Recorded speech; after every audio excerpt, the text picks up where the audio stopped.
Calaroga Shark Media.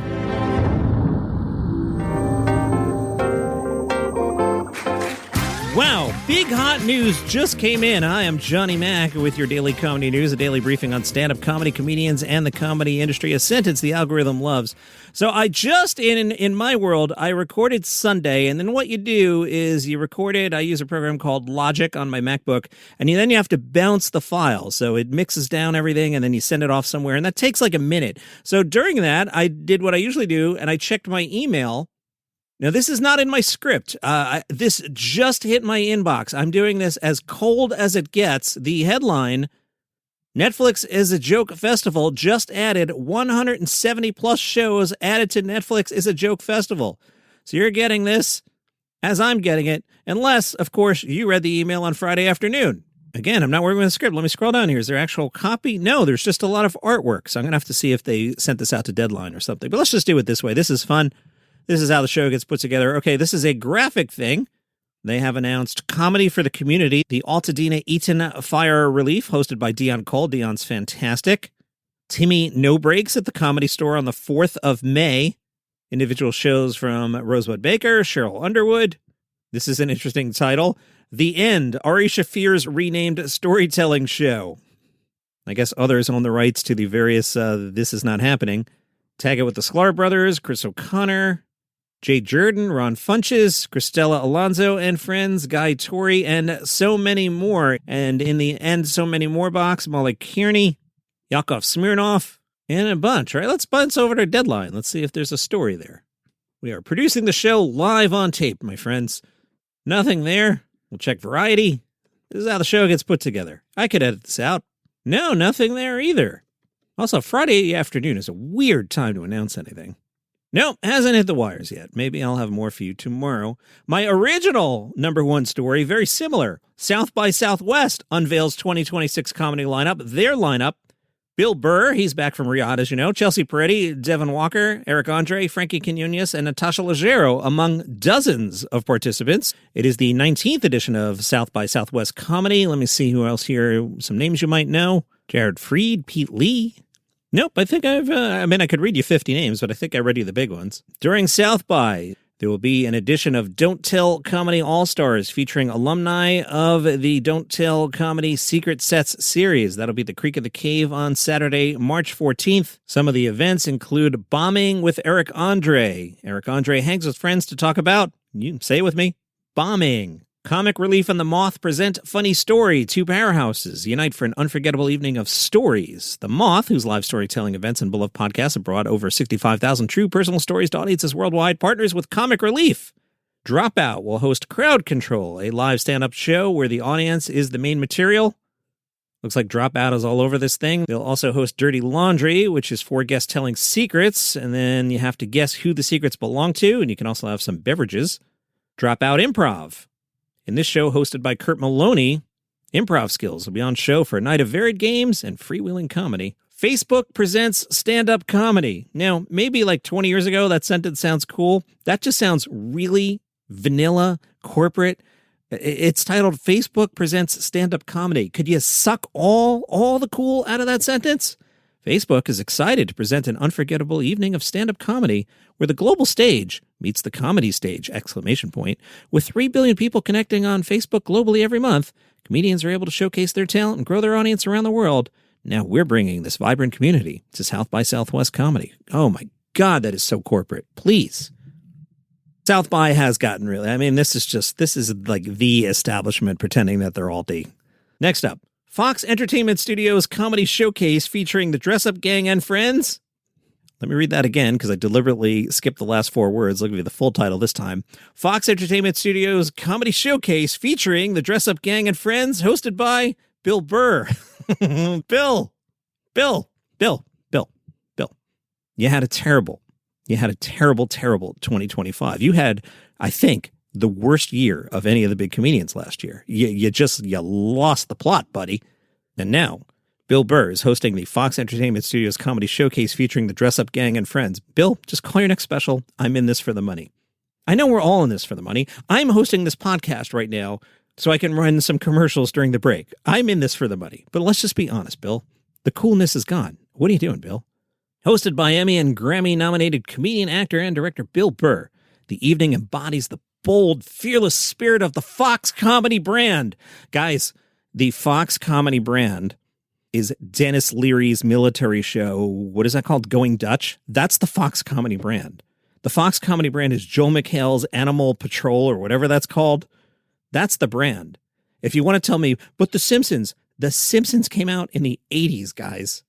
Bill Burr, face of the fearless Fox comedy brand. Funny or Die approved in partnership with The Stand. Funny or Die is resurrecting their legendary live comedy legacy. Think the spirit of the original epic Oddball Festival's back and blessed by the comedy gods themselves. This isn't just another stand-up show. It's a hand-picked, ruthlessly curated night of comedy that's earned the ultimate stamp, Funny or Die approved, and it's hosted by Pete Lee. The Gotham Comedy Showcase. For nearly 30 years, Gotham's been one of New York's top stand-up venues. That is true. They're good guys over there. I like them.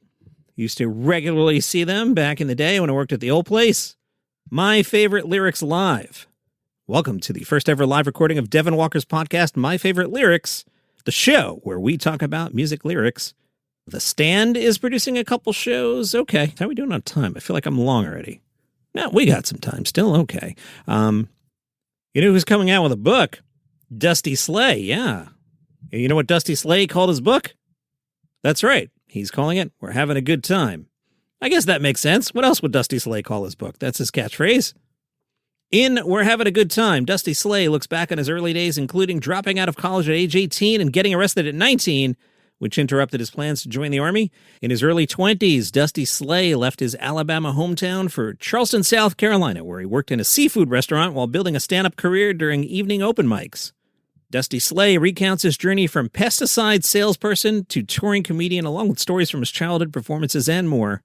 The book teases his trademark humor and wit. I have it on my calendar this morning to reach out to the publicist and see if I can get Dusty Slay on this show, which reminds me, I forgot. I got distracted by the Netflix email. If you skipped the weekend shows, Saturday, Pete Holmes for 40 minutes was really good. Make sure you go back and listen to that one. Love Pete. Dusty said, I wanted to write this book to capture some of the stories that I think are really funny or interesting, but have never made it to the stage. Now, this next one, I might have to leave my house, which would just be amazing, and I'm not going to leave my house, but just down the road from me at the Horseshoe Tavern in Morristown, New Jersey, Ronan Hirschberg is performing at Horseshoe. I hang out at the brewery, which is a different place. The brewery is where the trivia guys go. Horseshoe's for the young kids.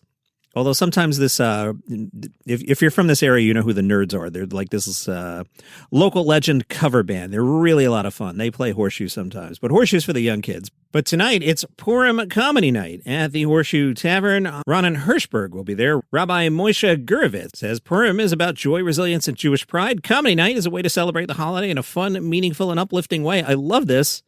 So if you're local, head on over to the Horseshoe Tavern. We're told security will be present to ensure a safe and welcoming environment for all attendees. Now, as it turns out, I happen to have a Ronan Hirschberg. Oh, my God. I was about to tell you that people keep calling me. Hold on. I have to take this phone call. Hey, it's John. All right. I made an edit there. I'm all discombobulated. I didn't even get to tell you that my wife called in the middle of the Ronan Hirschberg story, but that was the hot tub guy. I've mentioned it was like negative 40 degrees for like 6 months, I think. Hot tub sprung a leak. Gonna have to run some more ads. Buy me a coffee. You might have to buy me, let me do some math. You might have to buy me 400 coffees at buymeacoffee.com/dailycomedynews to fix the hot tub. Oh my goodness. First world problems. Where were we? I'm trying to tell you, I could edit all this out, but that's not fun. I'm trying to tell you this Ronan Hirschberg story, but my wife called and I scrolled down and I lost it and I'm all discombobulated now and I had this all pulled together. Where did that story even go? Ronan Hirschberg was, found it. Ronan Hirschberg was profiled by The Telegraph. In 2022, Hirschberg opened for Louis C.K. in Germany. And he said they laughed at every joke because they feel so guilty. I said I was Jewish and they gave me a standing ovation. They got a little more serious. I think there was a time when Germans couldn't laugh about that stuff, but now they're happy to let me make fun of them. Hirschberg says his early tries in stand-up were just trying to make rednecks laugh. Then he moved to New York. He talked about his complicated relationship with the arts and said, I think as a Jew, it's a little easier for me to separate the art from the artist because I've had to love so many great artists who are anti-Semitic. Shakespeare, Dickens, basically any writer before 1950. Hirschberg appeared on the Joe Rogan Experience and said, I hate Joe Rogan. I think he's a danger to society. He's always spreading misinformation. The only way I'd ever go on his podcast is if he asked me. Rogan did ask. And on 2024, they talked about everything from having children to conspiracy theories.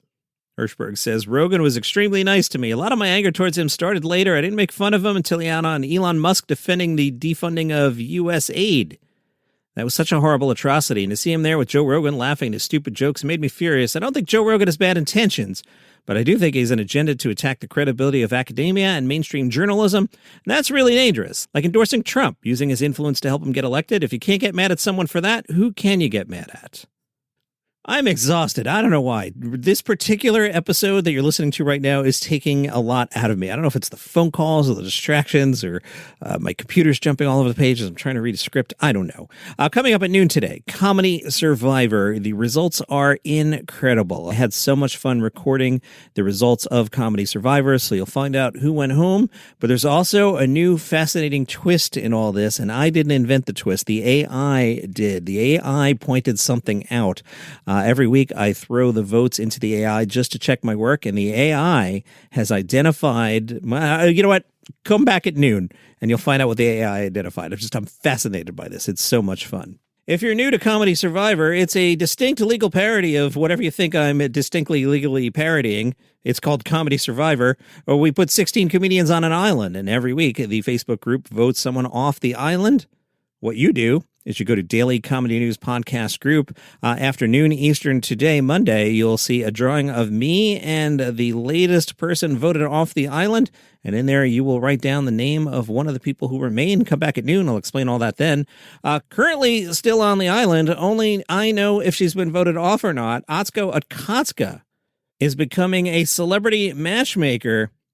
She's working to pair two lucky singles and transport them to an anti-approved first date to Singapore, thanks to the Singapore Tourism Board. Hey, Singapore Tourism Board, you got any extra ad money? I got a hot tub repair, plus I've never been to Singapore. I'll go. I'll read anything. Atsuko says it's more important than ever to lean on the matriarchal support system of aunties, especially in dating. She explained her thought experiment to People magazine and said, imagine them going swimming. That'll be good, because if she was always looking for someone who has her back and she felt like that never happened, putting herself in a dangerous situation like swimming can really test chemistry, having a common enemy. She talked about her own dating experience. One time I was at a grocery store and this guy bought a raw squid for me.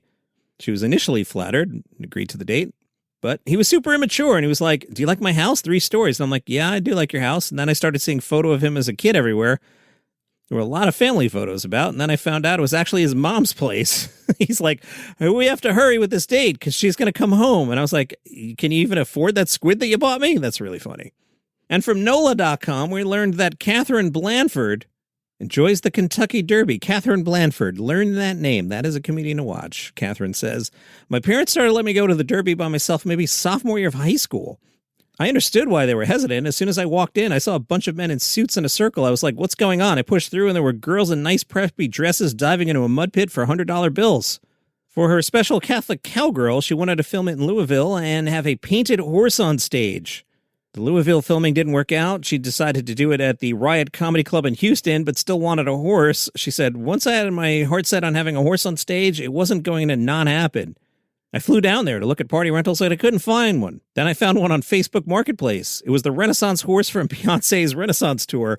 I was like, oh, I'm not buying it. I'm just renting it for a day. And she was like, yeah, just don't sit on it. Oh, and my voice is shot. I have to edit like 5 of these things. And hopefully I don't have jury duty. Because if I do, I'm going to have to call the hot tub guy back and be like, yeah, don't come Monday after all. I'll let you know what happened eventually. And that is your very messy edition of Daily Comedy News on a Monday. See you at noon for Comedy Survivor.